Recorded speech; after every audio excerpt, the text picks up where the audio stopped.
Good afternoon, traders. This is Christian from Tribeca Trade Group, and it is Friday, October 16th, end of week. So we'll talk about this week's performance in the indices and in some of the sectors. We'll do a quick week review. We'll talk a little bit about what's ahead for next week, what's ahead for the next couple weeks. And we'll talk a little bit about today's price action. We'll start with that. Today's price action, I would call it lackluster today. There was a little bit of selling as we picked up into the close. I would imagine that's a little bit of option expiration related, right? There's a lot of mechanics that go on with monthly options expiration. Sometimes, these events go by. Same thing with quadruple witching, which today was not a quadruple witching, not a major index rebalance or anything like that. But sometimes we get through those events and we get through them and there's not much volatility, and you kind of take it for granted. You're like, yeah, there's nothing to really worry about. And then you go, and then you kind of see the action that happened at the end of the today for October option expiration, and it was a little bit more impactful. I saw some things like Amazon, which I don't know if somebody did a little bit too much action there, but these are 5-minute bars, and you could see the volume that happened at the end of the day in Amazon. So yeah, this is mostly, I would think. Now, I don't know. I'm not a market maker in Amazon, so I don't know for sure. But I would think, either someone made a little bit of a mistake, or there was just a lot of hedging that needed to be done, and trades that needed to get done at the end of the day. Qs you could see as well. Qs also had, this is more normal, I think, in terms of volume on an option expiration. At the end of the day, there is heightened volatility, there is heightened volume, but it's usually not as bad as what you saw there for Amazon. This is SPY as well. You could see definitely more volume than normal, more volume than yesterday. If you want to back this up to 5 days, you could just use as a comparison. But actually, there was more volume last Friday. So, but yes, a little bit more volume than normal on Friday, and I think on Fridays with option expiration. But of course, this was monthly expiration. So anyway, that's kind of one of the points for the day. But yeah, it was a little bit of what we've seen more often the last few months is, Fridays have really not been that great of a trading day. So I wouldn't get too wrapped up in that. Remember that, that the way that this market has been, the pattern that this market has been giving us is that kind of a little bit of a sell-off on Friday and then a gap up on Monday. So or just choppy action on Friday and then a gap up on Monday. So I don't know if that's going to take place for this weekend. I certainly didn't really position for that. I didn't put any trades on specific, for that. For Monday, so that's how I was kind of feeling about that. But yeah, and then you could see things like a little bit more defensive areas rallied. Right? The areas highlighted in the green are, in this particular column is what rallied from the open. So you got utilities rallying. Utilities have been very strong the last couple weeks. So, I think that this is partly to do with that we've got this big event coming up known as the election, and people are starting to kind of, or maybe not starting, but they are positioning maybe a little bit more defensive for that, right? That kind of, all that stuff kind of makes sense. We could talk a little bit about that. Notice some of the things that continue to sell off. Both clean energy and traditional energy were off today. I wanted to talk a little bit about that.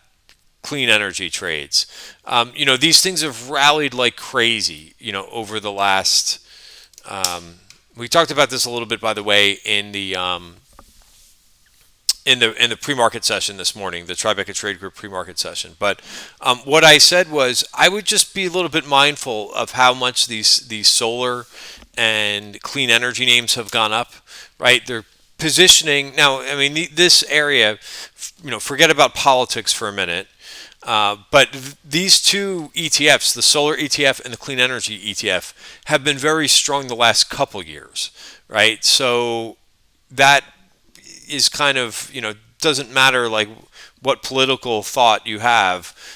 They've just been very strong the last couple years, right? A lot of stocks within that group. Now, they have taken a pretty decent leg higher in the last month, probably a little bit of positioning going on there, thinking that a Democratic candidate, well, being general here, could win, right? I mean, there's been obviously a little bit more performance than what usually has been taking place with this solar ETF.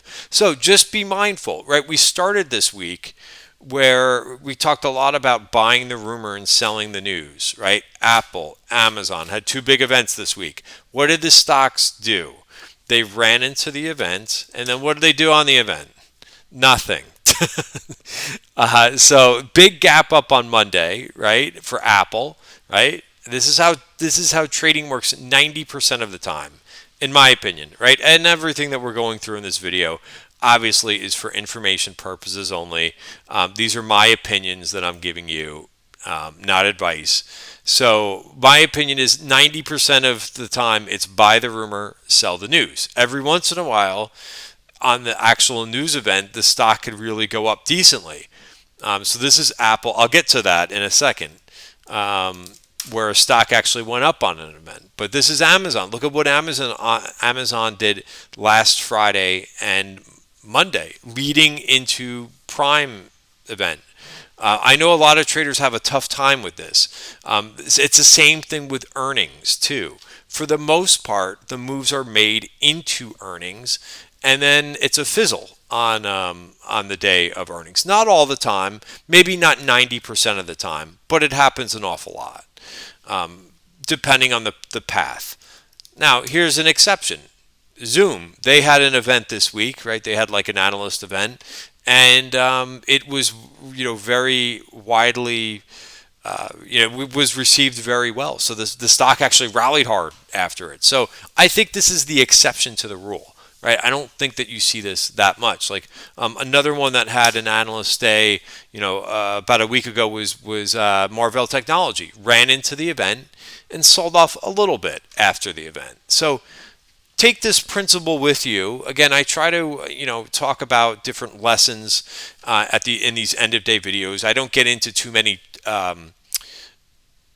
trade setups in these videos, because really that's for Tribeca Trade Group members, and I spend the weekend doing that. I'll spend this weekend doing that, and then we do that during the week too, right? So these are free videos that I put out, so I don't get into the nitty gritty of what a lot of trade setups. I usually go over a couple, like 2 or 3 during these videos, but I don't go through nearly as much analysis. And quite honestly, I don't put a lot of that stuff on public Twitter either, because that's for paid members, right? And so I will go through some of the things that I'm looking at, but I won't, go into everything that I'm doing, because that's just not fair to the paid members. But I do try to kind of talk about some of the principles that I think repeat over and over in terms of trading, and I think that's one of them: the buy the rumor, sell the news. So be mindful of that with some of the solar and clean energy stocks. Now, again, I love this group, right? I've been bullish on this TAN ETF for now, like about a year and a half. I've owned this thing in the Tribeca Trade Group tactical portfolio, right, where I own about, I think it's 30 names now, and TAN has been one of them for the last year and a half. So I've done amazing with this. Am I going to sell my position before the election?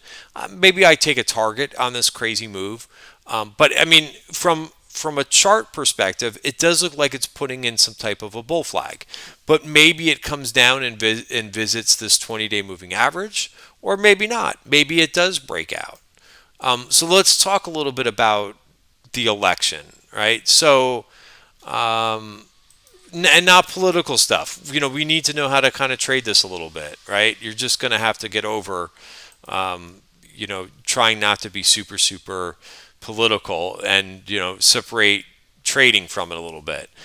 By the week, the performance, kind of interesting. The Qs led this week, and I think a lot of that had to do with the beginning of the week. This week felt like there were 6 days to it, but there was only 5 days to it. It just was a long week in general.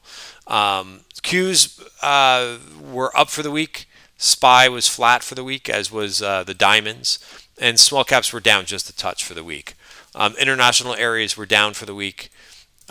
Bonds were up, but then retraced a lot of that movement towards the end of the week. So again, it kind of was an interesting. It was a long week, but it kind of felt like, as well, I could say 2 different weeks, because the beginning price action was a lot different, I think, as we saw towards the end of the week. And same thing with the FANG stocks. They outperformed for the week, up 1%. But you know what? They were up a lot more than that. I think, on Wednesday? This is the 1 hour chart. So yeah, you could see that they topped out on at the end of the day, I guess on Tuesday, that is, right? Here's what the daily chart looks like. 1013 was the high point. Sold off a bit on the 14th, bounced yesterday, and then a little bit weak again today. Oh, where'd my sheet go? But that was their best performer. Also, I mentioned the utilities, the industrials.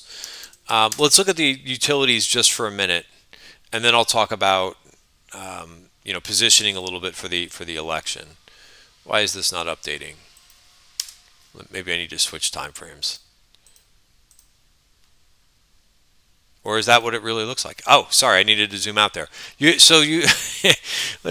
I said, it's been a long week. XLU, this is, I think, a defensive area where people are kind of hiding in a little bit. I did see some weekly inflows into a couple ETFs, like I think it's yeah, it's an interesting name, interesting symbol for an ETF, FUTY. You could see the volume in this thing earlier in the week. Somebody kind of went and bought some of this earlier in the week. But there's some levels to watch. You're going to have some overhead resistance. So if you're long, or if this is a place that you're thinking that to be in, ahead of the election, 65.80 is one place to take a target. And also, right, so that's a virgin point of control to the upside. And then also you got a couple things all the way up here at 67 and 68 if this thing really takes off. But again, maybe something to kind of consider, right? Also, the industrials, this group is strong. We have been seeing some big call activity in the industrials ETF. This is the second time this week I've seen this, right? So 11,000 of the January 85 calls. That's a big trade. That's a $3 million trade. We saw December calls go up, like a couple blocks of December calls go up earlier in the week too. So, you look at this group, and there's various different parts of the XLI ETF that I think are showing some strength to them. Boeing, I'm still not really sure about. Boeing, by the way, is no longer the top weight in this ETF. It used to be for a while, but it's only 3.6%. But if you look at the top 3 or 4 names, you got some interesting stuff going on in these names. UNP, which is probably the best looking rail that's breaking out. I did position a little bit in NSC today, which did not break out today, unfortunately. You got to be careful with swing trades, what time of day you're establishing them. But I like this group. I got a lot of questions from members about UNP this week. Very strong. UPS is the second weight. This was a name that I was in a couple weeks ago. I'm not in any longer, but also looking strong. So it's kind of interesting, right? Sometimes you think industrials, and right away, like I think Boeing. When I'm thinking a market cap weighted, ETF, and in this particular situation, the industrials. But it's UNP, Honeywell, which I'm a big fan of Honeywell, 3M, and then you got a couple defense names, Caterpillar, which has been very, very strong. So you got all these names in front of Boeing at this point in terms of higher weights. So interesting to kind of see that. And again, might not be a place if you're overloaded growth names, right? We talked about this in yesterday's video a little bit. Kind of being careful about if you're in too many growth names right now. Just in general, I don't have a reason why you shouldn't be, but just basically not putting all your eggs in one basket. Just a thought, and again, my opinion. But the industrials ETF did make a 52-week high today and was up. Showed relative outperformance for the day. All right, so I think that's something notable. Overall, so I danced around. I brought up this election, and then I talked about, I got away from that. But overall, for the next couple weeks, just put things in perspective about how much risk that you want to be, how much money you want to be risking, right? And I talk a lot about making adjustments in your trading, in your trading account, in your trading plan. If you've been having a good year, or yeah, basically if you've had a good year like I have, right, 2020, is this the right time for you to be risking a lot of that money going into the next week, into the election? My viewpoint is no. You could risk some amount of money. You know that I'm more of a swing trader than a day trader. I do, day trade, and if there's volatility and if the opportunities are there, I kind of switch around a little bit more, to day trade a little bit more. But by nature, I'm more of a swing trader. So that means for me, I kind of have to tone it down a little bit, right? And you have to be mindful, like I have to be mindful, even though that I'm seeing, as I mentioned yesterday, I was seeing some good opportunities on the tape. You just have to remember that things can kind of change pretty quickly. And like we saw today in the Qs, pretty ugly end of the day move. And right, and today, like I can attribute that, if you're looking for a reason, to options expiration and a little bit of volatility around there. Now, are there other events, right, besides option expiration that we have to watch out for the next couple of weeks? Well, yeah. This stimulus talk that they've been going back and forth on, it doesn't look like they're going to, I don't know, what's the probability that they get something done before the election now? I think it's probably like 5 or 10% at this point. It's pretty small. I would say, I said in the beginning of the week, maybe 25%. Right, probably a little bit generous there, but I think now it's less, right?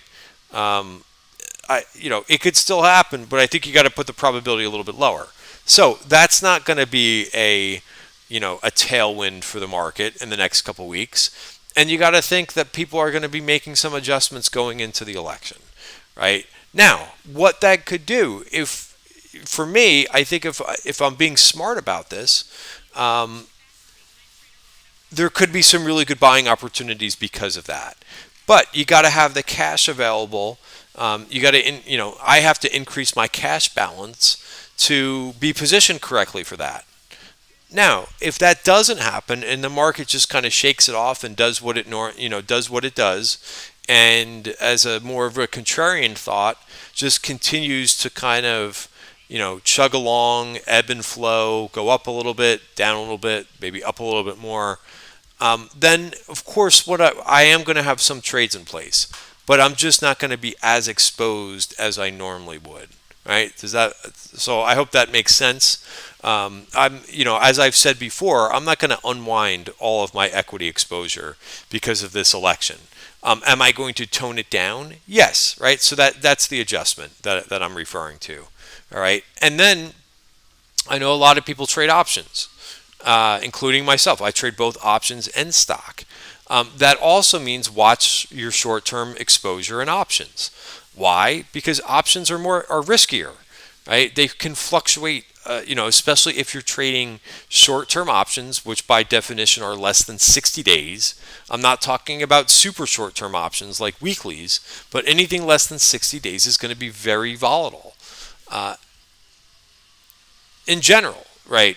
That options less than 60 days are very volatile. But they're probably going to have a little bit of so you want to be careful of take a look at your book and see what you've got going on, right? And look at how much money you have at risk, both in options and in stock. Now, I usually view stock as not as risky as options, and as long as you're disciplined with the stock portfolio. But you could see some whippy moves, right? So, so again, I'm not making any predictions. I don't make short-term predictions. But I think you have to be ready for anything in the next couple weeks. And what I do think is that if we do get some type of volatility either before or after the election, I think it could be a decent buying opportunity. because these things really don't, in my opinion, these elections, and whoever's president is not going to. I think, and I could be wrong, but over time, when you look at studies of who's in office, it's usually kind of an overblown reaction, right, to whoever's in office, like at first. So that's why I want to have that cash available to kind of take advantage of the situation, or of an overreaction on the tape. All right, guys. So that's it. Again, not trying to not trying to scare anybody, but just get you a little bit in the mindset of being prepared. Right. We always, in trading, we always want to have a plan, and we want to be doing that when the market is closed, not when the market is open. When the market is open, you're probably more apt to make some emotional decisions versus when the market is closed. Things are calmer, and so on and so forth. So just keep that in mind. Again, I'm not saying that I need to do anything extra special other than make some adjustments and be smart. That's it. All right, guys, have a great weekend. Our weekend watch list trade outperformed once again. If you want to see how that did, all right, this is a trade, and I'll be doing this trade every week. I've got the right amount of risk that I'm doing in this portfolio. But if you want to see how this thing did, it actually did not do that well. I apologize. It came off here at the end of the day, but still better than the market did. But again, I like to, I show you full transparency. NEO was in the portfolio, which really helped a lot. Was up 32% this week. So other names that did well: Chipotle, PayPal, Lowe's. Again, I had the option to take some of this trade off yesterday. I didn't do it. It was up close to 2%. It was even up about 1.5%. It was up about 1.5% a couple hours ago when I looked at it. So only finished up 47 basis points, but still finished up better than SPY did for the week. So I'll take it. It's a small win. So. All right, guys, have a great weekend. And if you're not a member of Tribeca Trade Group, we go over a lot more in the weekend videos.